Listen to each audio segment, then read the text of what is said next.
Zdravo narode, evo sada da vam pokažem kako Vičo radi svoj pre-workout.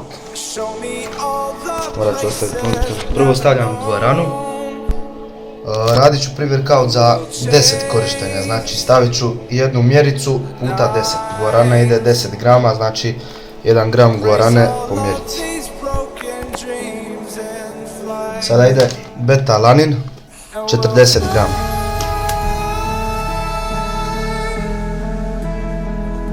41, nema veze, malo će više svrbiti. Beta-alanin vam da onaj osjećaj kada vas svrbe usne, mali prsti na ruci i tako to. Sada stavljam kreatin, glukonat 50 grama.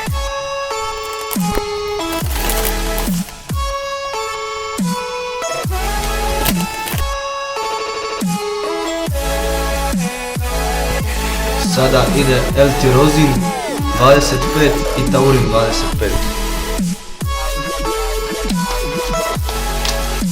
Tirozin i taurin po 25. I sada najbitnija stvar, citrulin malat 50 grama.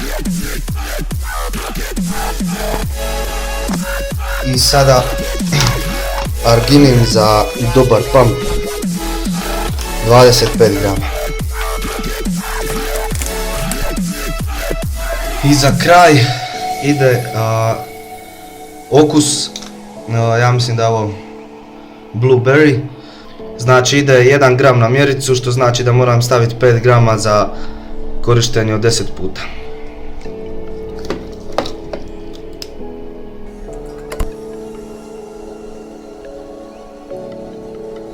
Fali još 1 gram.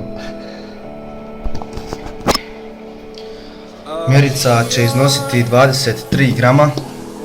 Sada moramo ovo dobro promiješati da se sve rasporedi ravnomjerno. I pre-workout na kraju izgleda ovako. Sasvim pristojno. I moram priznati da nema kreša nakon treninga, digne vas super, daje vam pumpu, prokrivi vas dobro, znači meni je taman, eto, moram priznati da mi je taman i da nema to kreša što me spusti na kraju, lijepo me digne na početku, drži me tokom treninga i moram priznati da mi je ovo nešto najbolje što sam uradio do sad što se tiče suplementacije. Probao sam par pre-workoutova, svi dignu u nebesa doslovno, razvale jače nego ovaj definitivno, ali većinu puta imam kreš nakon toga, tako da mi je ovaj dobar i vjerujem da je to zbog tih nekih vezivnih tvari koje se nalaze u kupovnom pre-workoutu koje nema ovdje.